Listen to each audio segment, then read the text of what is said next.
Hello बच्चों, आज हम लोग पुनः बिलियन चैप्टर का एक नया टॉपिक किया जाए, रॉल्ट का नियम। ये बहुत ही इंपॉर्टेंट है और इसमें बहुत सारा न्यूमेरिकल बनाया जाता है, इससे बहुत ज्यादा न्यूमेरिकल भी आता है। आपके एग्जाम में रॉल्ट का नियम भी पूछा जा सकता है, रॉल्ट के नियम को लिखें। तो हम लोग आज अध्ययन करेंगे रॉल्ट का नियम। रॉल्ट का नियम, देखिए रॉल्ट साहब जो थे, इन्होंने ये रॉल्ट साहब बहुत सारा प्रयोग करके ये एक निष्कर्ष निकाला। हम लोग भी क्या करेंगे कि इनके रॉल्ट्स के नियम से हम लोग आगे, देखिए ये द्विअंगी बिलियन के लिए होता है, दिमाग में बिठा लो। ये द्विअंगी बिलियन के लिए होता है, यानी कि द्विअंगी का मतलब कि विलायक के लिए भी और विलय के लिए भी होगा। यानी कि ये बिलियन के लिए ही होता है, एकदम दिमाग में बैठा लो कि विलायक यानी विलायक और बिलियन दोनों रहेगा तो द्विअंगी बिलियन के लिए लागू होता है। अब देखिए, अभी हम लोग क्या करेंगे, रॉल्ट का नियम जो पढ़ेंगे दो भाग में पढ़ेंगे। पहला भाग पढ़ेंगे ये विलय जो वाष्पशील हो, विलय कैसा हो, वाष्पशील हो। वाष्पशील का मतलब ये वाष्प बनता हो, विलायक तो वाष्प बनना ही बनना है। ठीक है बाबू, हम लोग अब ऐसा रॉड का नियम इसको दो भाग में पढ़ेंगे। पहला भाग में पढ़ेंगे कि रॉड का नियम किसके लिए, तो वाष्पिक विलय के लिए रॉड का नियम, और एक बार पढ़ेंगे अवाष्पिक विलय के लिए रॉड का नियम। अब देखिए यहां पे हम बात करेंगे, पहला एक कर देंगे इसको कि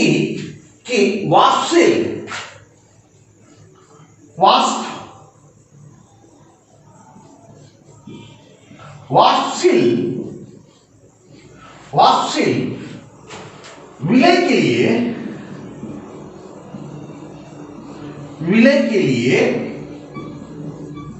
रॉड का नियम,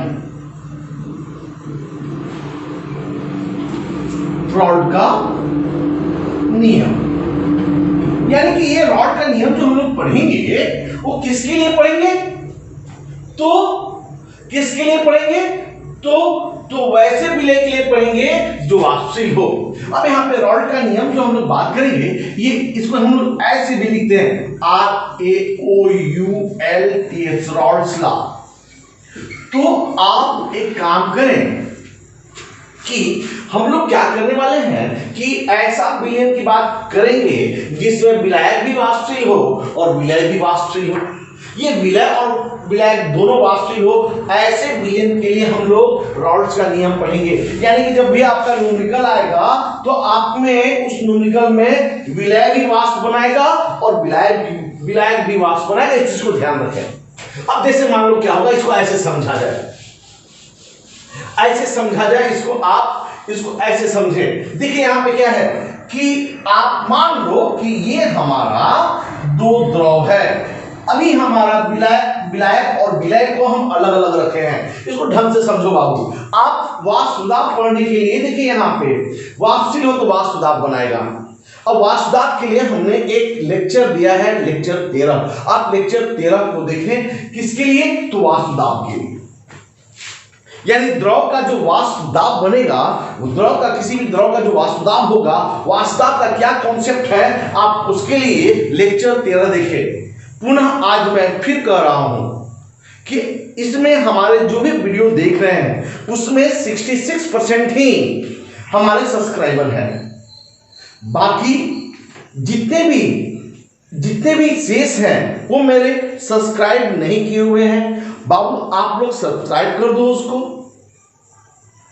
ठीक है, और आप बेल आइकन को भी दबा दें, जिससे कि मेरा कोई भी नया वीडियो, ऐसे तो वीडियो हम डेली डालते हैं, डेली भी कोशिश करें जब तक लॉकडाउन है, तो जब भी मेरा कोई वीडियो हम अपलोड करें तो उसका नोटिफिकेशन आपको मिल जाए। आप इस चीज को ध्यान दें, आप शेयर बटन को आप निश्चित दबाएं, तब ही आपको अच्छा समझ में आएगा। और हर वीडियो को देखें तब आपको पूरा क्लियर कॉन्सेप्ट मिल जाएगा। आप अगर सारा वीडियो को कॉन्सेप्ट भी देखिएगा तो आपको बता देते हैं हम, मेंस का, एडवांस का, नीट का क्वेश्चन आप निश्चित बनाने लायक हो जाएंगे। सारे क्वेश्चन को आप बनाएंगे। एनसीईआरटी बुक का लाइन बाय लाइन आप पढ़ सकते हो, लाइन बाय लाइन समझ सकते हो, आप एक एक क्वेश्चन को बना सकते हो, आप ढंग से इसको पढ़ो। अब देखो यहां पे क्या है बाबू कि यहां पे हमने क्या किया कि एक द्रव ले लिया, एक द्रव ए है और एक दूसरा द्रव है बी।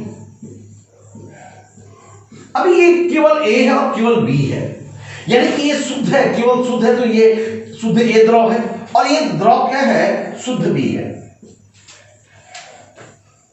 अब देखिए यहां पे क्या है कि आप इसको, आप जैसे इसको बदलते हो, हर गैस का अपना प्रेशर होगा, द्रव वाष्प में जाएगा और इस वाष्प का अपना प्रेशर होगा। इस प्रेशर को हम P से डिनोट करेंगे। किसे डिनोट करेंगे? P से। यानी कि जहां भी अगर P शब्द रहे तो उसको वाष्प दाब कहेंगे। अब बताओ बाबू, ये P जो है वाष्प दाब हो गया। अच्छा एक चीज और, किसका वाष्प दाब है? लिक्विड ए का वाष्प दाब है, इसलिए ए लगा देंगे यहां पे। अच्छा ये जो लिक्विड है प्योर है ना, इसलिए यहां पे नोट लगा देंगे। नोट इंडिकेट करता है कि वो शुद्ध है, यानी कि ये शुद्ध ए का वाष्प दाब। उसी तरह से अगर हम यहां पे, अगर हम इसको बी होगा, ये केवल बी है, तो बी है तो बी का इस द्रव का अपना वाष्प दाब होगा, तो उस वाष्प दाब को P से सूचित करेंगे। वाष्प दाब किसे सूचित करेंगे? तो P से। तो किसका वाष्प दाब है ये? तो B का है, इसलिए B लगा देंगे। ठीक है। अच्छी चीज और, चूंकि ये शुद्ध B है इसलिए यहां पे नोट लगा देंगे। हाँ, यानी कि कोई एक द्रव का जो वाष्प दाब होगा उस पर नोट लगा देंगे, कोई एक द्रव होगा उसका नोट लगा देंगे। अब यहां पे क्या है, चूंकि ए का है इसलिए PA नोट, बी का है इसलिए PB नोट। अब हम इस दोनों को हम क्या कर देते हैं, अब हम इस लिक्विड को मिला दें। अब ये लिक्विड को हमने क्या किया, मिला दिया। अब ध्यान से सुनिए, अब जब हम मिला दिया तो यहां पे ए तथा बी दोनों हो गया, ए तथा बी दोनों हो गया। यानी इस द्रव में दोनों चीज है, ए भी हो गया, बी, यहां पे केवल ए था और यहां पे केवल बी था। अब हमने दोनों को मिला दिया। अब बाबू मिला दिया तो यहां पे क्या होगा, यहां पे तो इसका दोनों का वाष्प दाब होगा, दोनों का वाष्प दाब होगा, ए का भी वाष्प दाब होगा और बी का भी वाष्प दाब होगा। यानी कि यहां जो वाष्प दाब बनेगा तो केवल ए का नहीं वाष्प दाब होगा और नहीं तो केवल बी का वाष्प दाब होगा। जब ए का वाष्प दाब होगा तो वाष्प दाब को तो क्या किए, बी से सूचित किए। वाष्प दाब किसे सूचित किए? बी से। और इसमें चूंकि ए का मान लो है, ये ए का वाष्प दाब है तो एक लगा देंगे, पीए। नोट नहीं लगाएंगे क्योंकि अब शुद्ध नहीं है, ये मिश्रण है। तो यहां पे क्या करेंगे, ये क्या है, ये टोटल वाष्प दाब में ए का जो वाष्प दाब होगा वो पीए से सूचित करेंगे। अच्छा ये टोटल वाष्प दाब में जो बी का जो वाष्प दाब होगा पीबी से सूचित करेंगे। यानी कि ए का आंशिक वाष्प दाब और बी का आंशिक वाष्प दाब। अच्छा अब यहां पे दोनों मिल गए हैं तो ए का अपना अंश होगा उसको XA से सूचित करेंगे और बी का जो अपना अंश होगा उसको कैसे सूचित करेंगे, बी से। यानी कि ए का मोल अंश को XA और बी का मोल अंश को XB। क्लियर, समझ में आया? फिर से सुनिए अब सारा चीज एक बार फिर। मान लो कि एक द्रव है A, इसका वाष्प दाब PA नोट, एक द्रव है B, शुद्ध वाष्प दाब PB नोट। हमारा रॉड का नियम जो है वो केवल ऐसे विलयन के लिए आता है, ना कि केवल एक सिंगल द्रव के लिए वाष्प दाब नहीं आता है। रॉड का नियम लागू नहीं होता है, जब वो विलयन होगा तभी। यानी विलयन का मतलब कि इन दोनों द्रव को मिला देते हैं। अब दोनों द्रव को मिला देंगे तो दोनों भाग बनाएगा, बोले हाँ। तो जब दोनों भाग बनाएगा तो दोनों का अपना अपना दाब होगा, तो उसको बोलेंगे पीए। जो ए का अपना दाब होगा तो पीए और बी का जो अपना दाब होगा तो पीबी। और इस जो दोनों लिक्विड है उसका अपना अपना मोल अंश, ए का मोल अंश XA और बी का मोल अंश XB। अब बताइए, अब रॉड का नियम क्या कहता है? रॉड का नियम क्या कहता है? अब यहां पे समझना है, रॉड का नियम क्या कहता है कि किसी निश्चित तापमान, विलयन है ना बाबू, एकदम बार बार बोल रहे हैं कि ये किसके लिए आता है, विलयन में। यानी विलयन में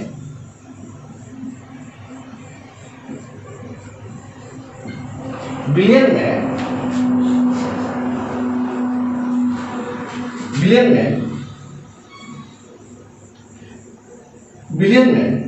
निश्चित ताप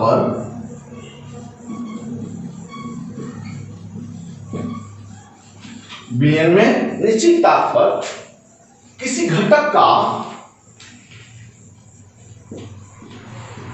किसी भी घटक का, ऐसा नहीं कि हम इस घटक का ए की बात करें या बी की बात करें, किसी घटक का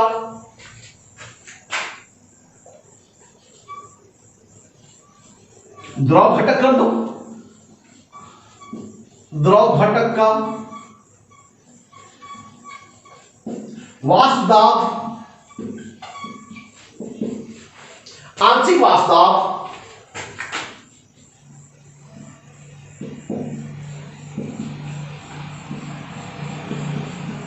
वाष्प दाब, उसके बिलियन में मूल अंश के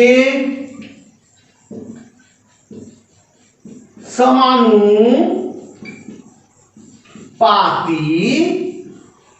होता है।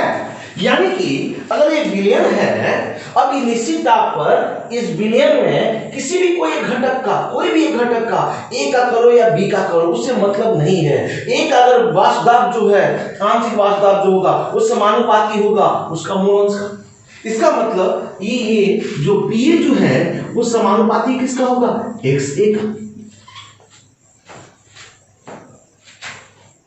अब सुनिए मेरी बात को, आप जैसे अब समानुपाती हटाओगे तो एक स्थिरांक दोगे, और यहाँ पे एक स्थिरांक लगता है, यहाँ पे वो के नहीं देंगे, यहाँ पे पीए नोट कर देंगे। यानी कि इसी चीज को हम लिख देंगे कि पीए बराबर XA पीए नोट। यहाँ पे पीए नोट को हम, यानी कि जो उस द्रव का जो शुद्ध वाष्प दाब है उसको हमने स्थिरांक के रूप में यूज किया है। उसी तरह से अगर हम पीवी करेंगे बाबू, तो पीवी समानुपाती क्या होगा जल्दी बताओ? पीवी किसके समानुपाती होगा? तो बी के मूल अंश का। किसके समानुपाती होगा? तो पीवी के मूल अंश का, सॉरी एक्सबी के मूल अंश का। अब ये एक्सबी के मूल अंश का समानुपाती होगा। अब समानुपाती हटाएंगे तो स्थिरांक दे देंगे, यानी पीवी बराबर एक्सबी पीवी नॉट। आप इसे नोट करो।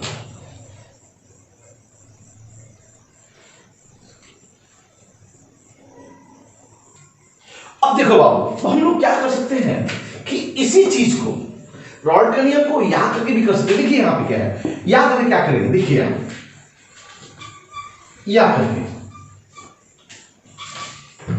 यानी कि याद करके जब हम करेंगे तो क्या होगा कि ये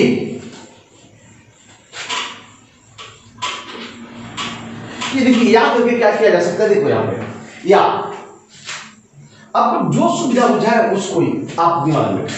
यानी कि यहां पे क्या है, किसी भी घटक का वाष्प दाब, उस घटक का मूल अंश तथा उसी घटक का शुद्ध वाष्प दाब गुणनफल के बराबर होता है। जिस घटक का निकालना है उस घटक का वाष्प दाब, आंशिक वाष्प दाब, उस घटक के मूल अंश तथा उसी घटक का शुद्ध वाष्प दाब गुणनफल के बराबर होता है। यानी इसको भी आप रॉल्ट्स के नियम में कर सकते हो। यानी कि बिलियन में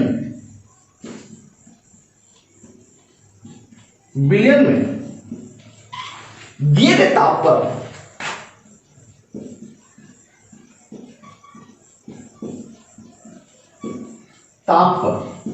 बिलियन में दिए गए ताप पर किसी घटक का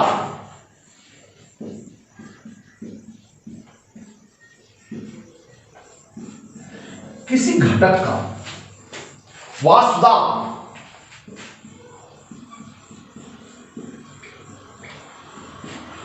दाब किसी घटक का वाष्प दाब उस घटक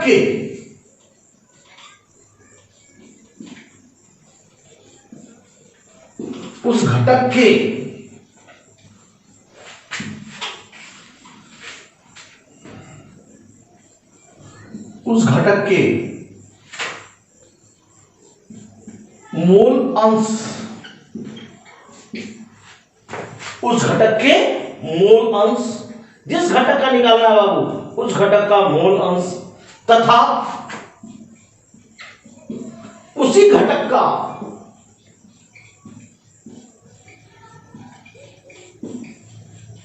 उसी घटक का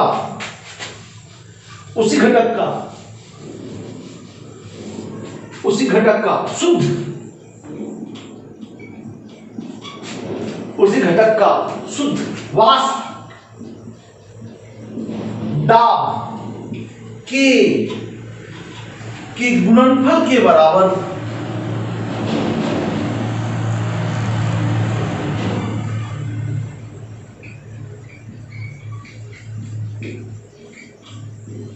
होता है। यानी कि जिस घटक का निकालना है, टेंशन नहीं करना है, जिस घटक का निकालना है, जिस घटक का आपको निकालना है, जैसे मान लो कि आपको ए का निकालना है तो ए का जो होगा ए का आंशिक वाष्प दाब, जिस घटक का निकालना है उस घटक का किसी घटक का आंशिक वाष्प दाब,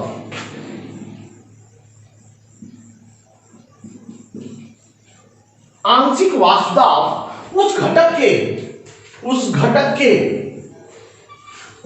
के मोल अंश, जिस घटक का भी निकालना है, दिमाग में बैठा लेना बाबू, आंशिक वाष्प दाब, किसी घटक का आंशिक वाष्प दाब उस घटक के मोल अंश तथा उसी घटक के का शुद्ध वाष्प दाब के गुणनफल के बराबर होता है। यानी कि जिस घटक का निकालना है, टेंशन नहीं करना है, अगर हमको ए निकालना है तो उसका वाष्प दाब बराबर होता है, किसके बराबर होगा? उसी घटक का मोल अंश, तथा उसी घटक का शुद्ध वाष्प दाब, उसी घटक का शुद्ध वाष्प दाब के गुणनफल के बराबर होता है। यानी कि ए का करना है तो ए का शुद्ध वाष्प दाब, ऑब्वियसली एकदम सही है। अच्छा बताओ, यहाँ पे पीवी का निकालना है तो कैसे निकालेंगे? पीवी कैसे निकालेंगे जल्दी बताओ। तो पीवी कैसे निकलेगा? तो पीवी का आंशिक दाब यानी कि बी का आंशिक दाब निकालना है तो कैसे निकालेंगे? तो बी का आंशिक दाब कैसे निकलेगा? उस घटक का मोल अंश यानी कि बी का मोल अंश गुणे उसी घटक का शुद्ध वाष्प दाब, बस सिंपल तो है।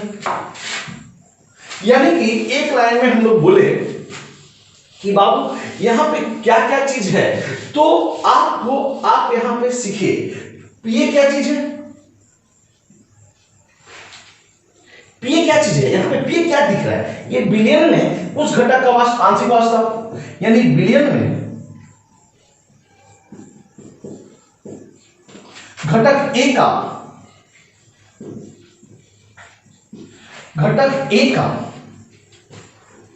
आंशिक वाष्प दाब, यानी सीधे करें कि घटक ए का आंशिक वाष्प दाब। अच्छा बी क्या है? बी क्या चीज है? बी क्या है जल्दी बताओ। तो घटक बी का आंशिक वाष्प दाब। अच्छा तो यहां पे एक चीज और, ये XA और XB क्या है? XA और XB क्या है? तो XA और XB जो होगा, XA घटक B का मोल अंश, सॉरी A है ना, तो घटक A का मोल अंश, बस जाहिर सी बात है। और ये XB क्या चीज है? घटक B का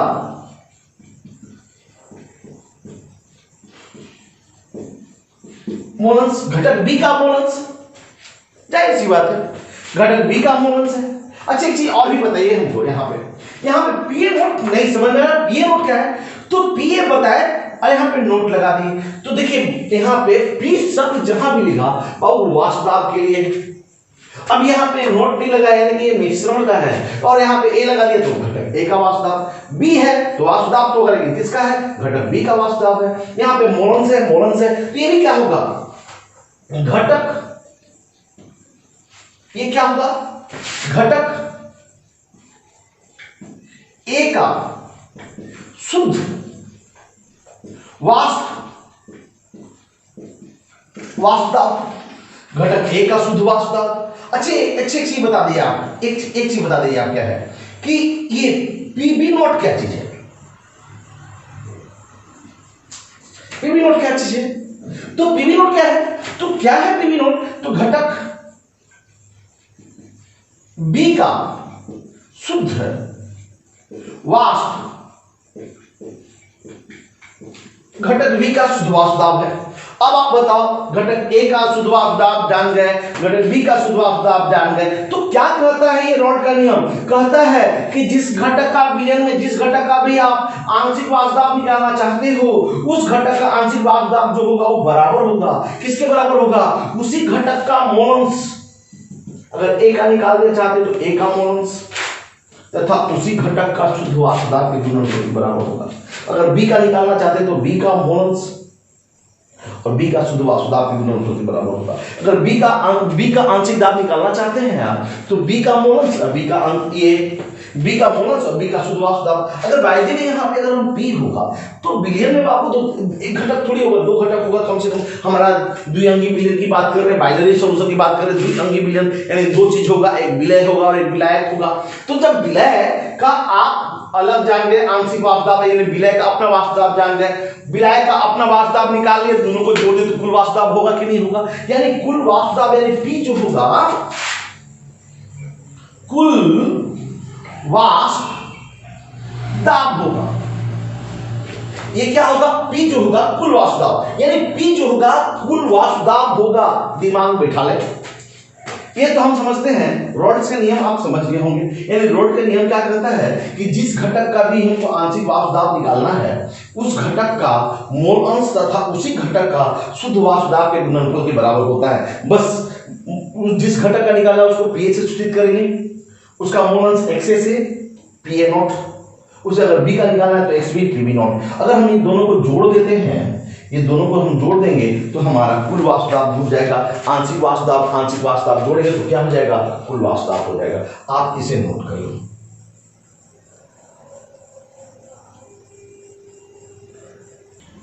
अब देखो बाबू, हम तो समझ गए होंगे कि आप रॉड का नियम समझ गए होंगे आप। तो रॉड का नियम क्या है बाबू, आप बताओ। तो रॉड का नियम कहता है, रॉड के नियम से आप ऐसा समझो, फिर से एक बार, रॉड के नियम से। तो रॉड के नियम में आप क्या जाने बाबू, आप बताओ। तो रॉड के नियम में आप यही जाने कि किसी भी घटक का अगर हमको एक घटक निकालना है, कोई घटक दो घटक से बना है, ए और बी दो घटक से बना है, तो अगर एक घटक का वाष्प दाब निकालना है तो एक घटक का वाष्प दाब कैसे निकलेगा? एक विलयन में एक घटक का वाष्प दाब कैसे निकलेगा? उस घटक का मोलंश तथा उसी घटक का शुद्ध वाष्प दाब के गुणनफल के बराबर होगा। अगर हमको बी का भी निकालना है तो विलयन में बी का कैसे निकलेगा बाबू? तो एक्स बी आप पीबी नॉट के गुणनफल के बराबर होगा। आप क्या जानते हो कि हमारा यहाँ पे कुल वाष्प दाब कितना है? पी है। इसका मतलब पी बराबर हम क्या जानेंगे? P A plus P B. हम दोनों को आंशिक वाष्प दाब को जोड़ देंगे तो कुल वाष्प दाब होगा, आप जानते ही हो। अब आप एक चीज बताओ, आप यहाँ पे P बराबर आप क्या जानते हो? आप हमको बताओ P बराबर आप क्या जानते हो? तो P बराबर हम क्या जानते हैं? तो P जो है वो P बराबर P बराबर XA PA और PB का जोड़ है। तो PA कितना हो जाएगा? XA PA naught plus XB PB naught के बराबर होगा। आप तो इसको तो समझ गए होंगे आप। एक चीज और सुन लीजिए, हमेशा आपको कितनी बार जब न्यूमेरिकल बना रहे थे और सब कुछ समझ रहा है, बाद में भी इस चीज को ध्यान रखना है आपको कि आप इतना ध्यान रखना है बाबू आपको कि मूल अंश का जोड़ हमेशा एक होता है। बहुत जरूरत है इस चीज को। कभी भी अंश को जोड़ोगे, सबका अंश जोड़ने पर एक होगा। जितने घटक हैं, मान लो 5 घटक हैं, तो पांचों घटक का अंश जोड़ दोगे ना तो एक होना चाहिए। अगर 2 ही घटक तो दोनों घटक का जोड़ेंगे तो एक होना चाहिए।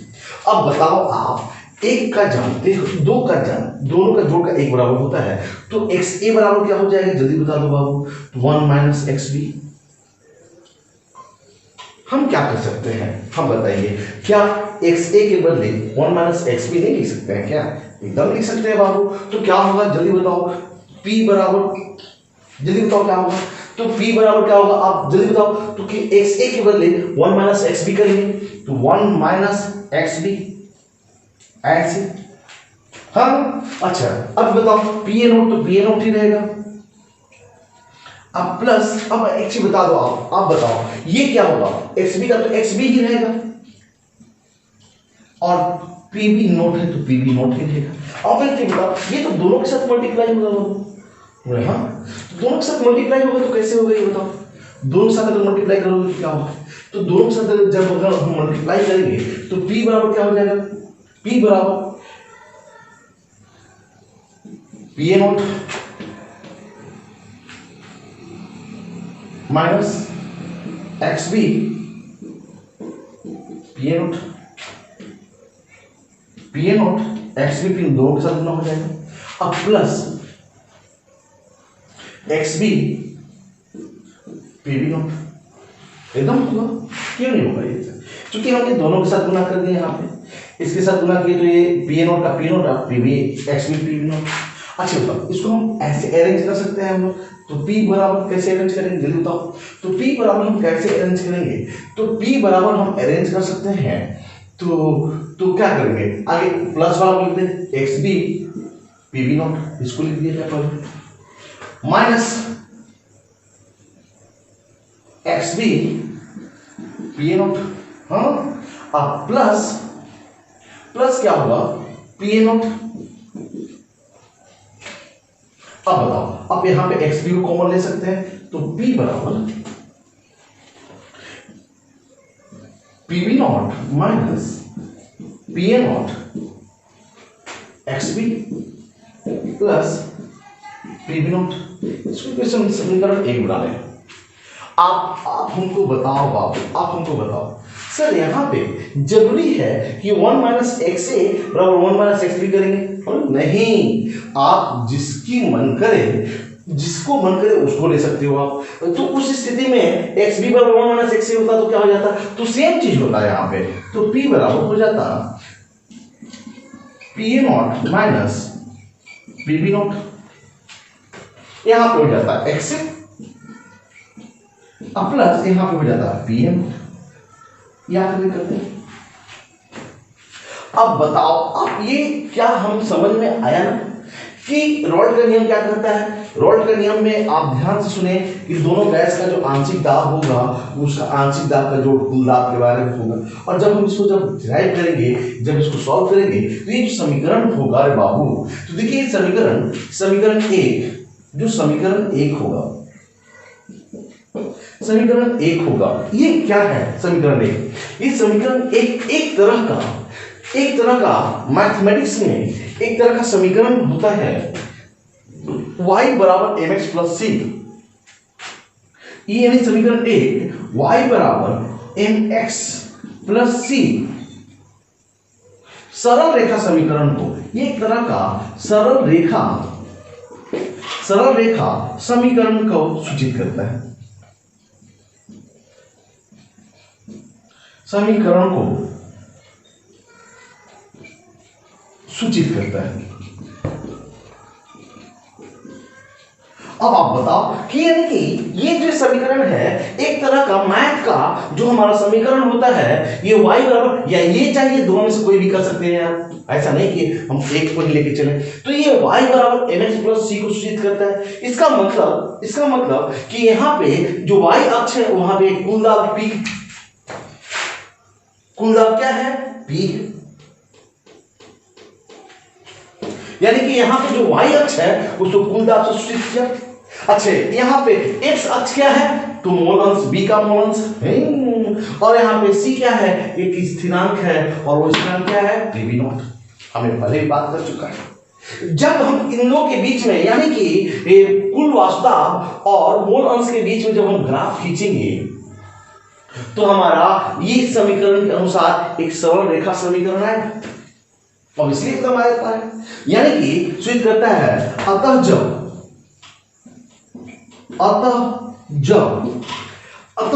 क्या चीज बाबू y अक्ष के रूप में क्या है, तो कुल दाब, अतः जब कुल वास्तव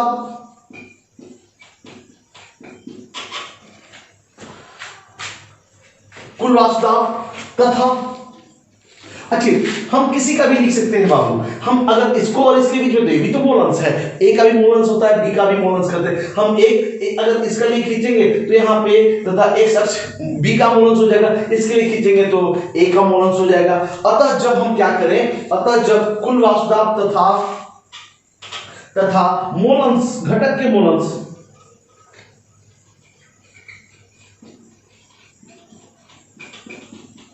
मोल अंश के बीच ग्राफ क्या होगा बाबू, ग्राफ खींचा जाता है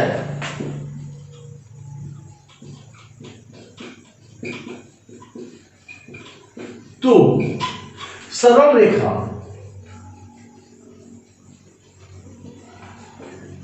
प्राप्त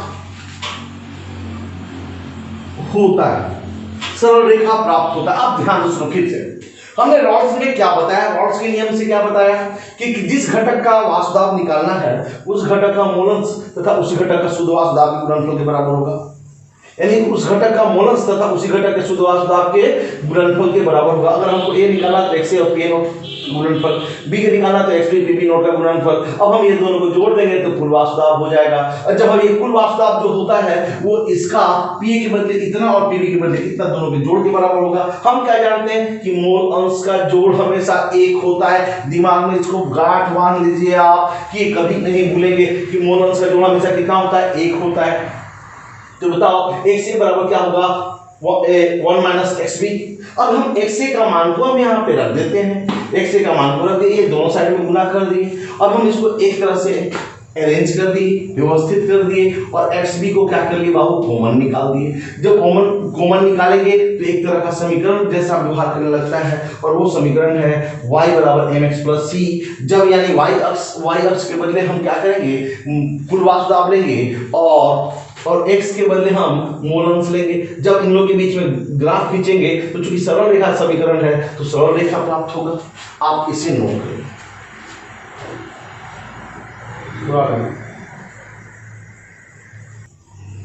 अब देखिए अब यहाँ पे, अब इसको ग्राफ खींचा जाए। अब यहाँ पे हमने क्या किया कि एक ग्राफ खींचा, अभी किसके लिए ग्राफ खींचा, तो इस समीकरण के लिए ग्राफ खींचा। यानी कि यहां पे कुल वासुदाब P हो गया। अच्छा यहां पे अगर इसके लिए हम तो करेंगे तो क्या होगा, XB का मोलन्स, XB का मोल अंश। अब देखिए बाबू आप यहां पे समझिए, आप थोड़ा सा यहां पे XB का मोलन्स, तो ये तो ओरिजिन होगा, ये मूल बिंदु होगा, तो यहां पे XB बराबर 0 होगा। अच्छा जब ये बिलियन है, कुल वासुदाब इसका मतलब बिलियन है, तो जब ये बिलियन है तो उसमें केवल A तो होगा नहीं और B भी होगा। तो यानी कि हम क्या बोले कि दोनों का जोड़ कितना होना चाहिए, 1 होना चाहिए। अगर हम यहाँ पे XB 0 होगा तो ये 1 में 1 प्लस 0 बराबर 1 होगा। इसका मतलब कि जरूर XA कितना होगा, यहाँ पे XA क्या हो जाएगा, 1 हो जाएगा। अब उसी तरह से अगर हम मोलन्स बढ़ाते गए और यहाँ पे क्या हो गया, XB बराबर अगर हम 1 करते हैं तो वो XA बराबर क्या हो जाएगा, XA बराबर 0 हो जाएगा। यानी कि एक लाइन में हम चल सकते हैं। अगर हम इस ग्राफ को अगर देखा जाए तो हम अगर इधर से इधर की ओर जाते हैं, अगर ये इस एक्सिस को लेकर के चले तो ये B का मोलन्स हो जाएगा। लेकिन अगर हम इधर से इधर लेकर के चले तो ये किसका मोलन्स हो जाएगा, तो A का मोलन्स हो जाएगा। अगर इधर से इधर लेके चले तो A का मोलन्स, इधर से इधर लेके चले तो B का मोलन्स। देखिए 0 से 1 जा रहा है, इधर से 1 से 0 आ जा रहा है। यानी कि अगर हम इधर से इधर लेके चले तो इसके लिए कुल वासुदाब इधर हो जाएगा और इधर से इधर लेके चले तो कुल वासुदाब ये हो जाएगा, A के लिए वासुदाब ये हो जाएगा। अब देखिए यहाँ पे क्या है, इस ग्राफ में अगर इसका समीकरण को लेंगे तो ये स्थिरांक होता है। C क्या होता है, स्थिरांक को सूचित करता है जो y अक्ष को काटता है। यानी कि इसके लिए हमारा स्थिरांक मान लें कि ये स्थिरांक है PB नॉट। तो हमारा ये के लिए ये क्या होगा, XA जब होगा तो उसके लिए स्थिरांक क्या हो जाएगा, PA नॉट। अब देखिए अगर हम जानते हैं कि अगर ये 3 है, 0.3 है तो 0.7 होगा। अब देखिए यहाँ पे क्या है, आप यहाँ फिर से समझो, आप यहाँ पे समझो, यानी कि अगर 0 है तो ये 1 है, दोनों का जोड़ हमारा 1 होना चाहिए। अगर ये 0.3 है तो ये 0.7 होगा। अगर ये 0.7 हुआ तो 0.3 होगा, यानी एक को बढ़ाएंगे तो दूसरा क्या होगा, घटेगा। अगर हम इसका वासुदाव और कुल वासुदाव अगर इसे बढ़ेगा तो एक का क्या होगा, वासुदाव क्या होगा, घटेगा। अगर इसके लिए अगर हमारा इस समीकरण के लिए अगर हम इधर से इधर जाते हैं, मोल अंश b है, उसके लिए स्थिरांक Pb0 है। लेकिन अगर हम यही चीज इस समीकरण के लिए जाते हैं तो हमारा स्थिरांक क्या होगा, Pa0 होगा। जाहिर सी बात है।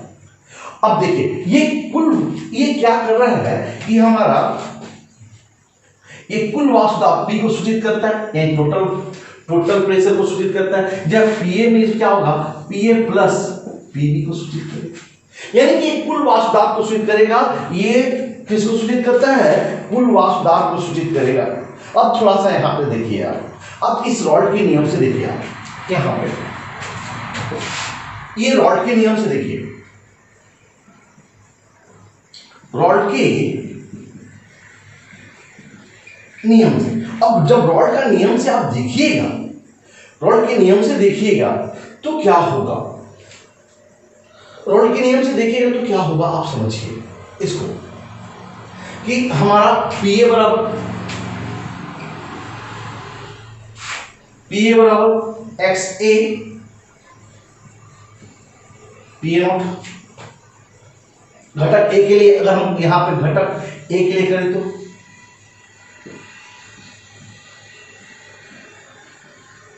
घटक ए के लिए करें तो अब हमको बताइए, ये जब XA अगर 0 होगा, जब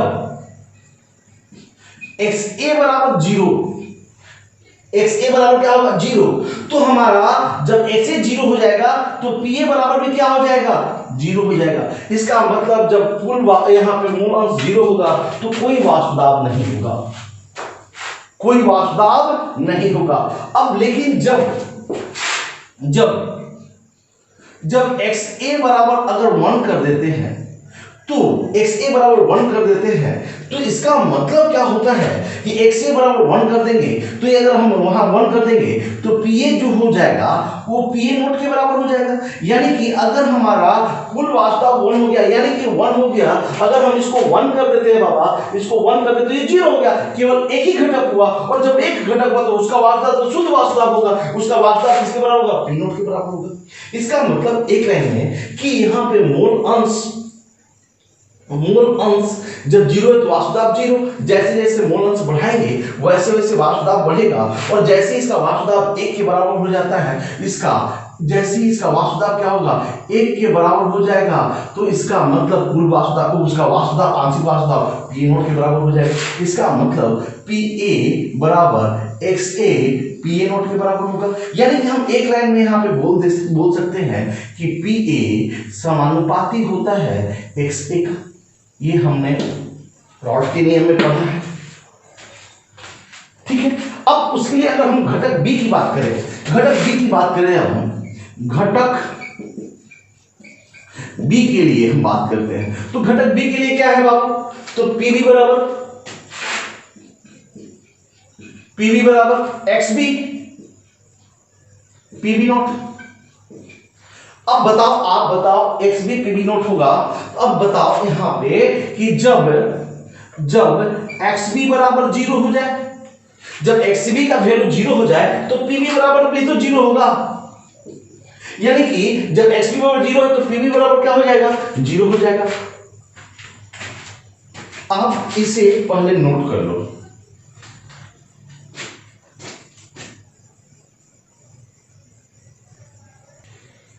अब देखिए यहां पे जब XB बराबर 0 है तो हमारा 0 है, तो XB बराबर 0 तो आंशिक दाब भी क्या होगा, 0, कोई वास्तव नहीं होगा। अगर हम देखिए फिर इसके बाद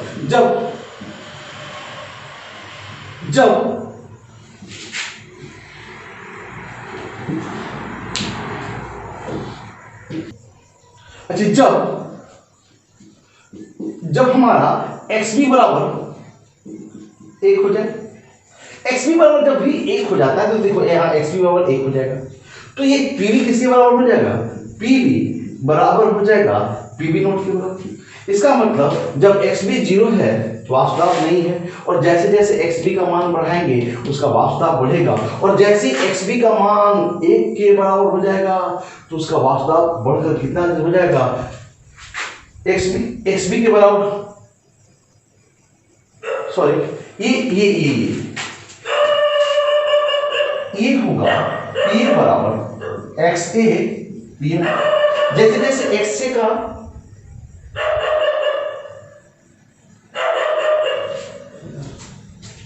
यहाँ पे हमने देखिए यहाँ पे इस समीकरण में pv नॉट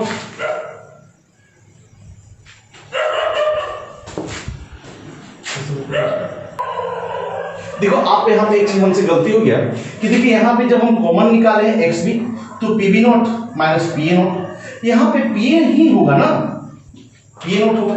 अब जब हम इस याद करेंगे तो ये pv नॉट होगा। आप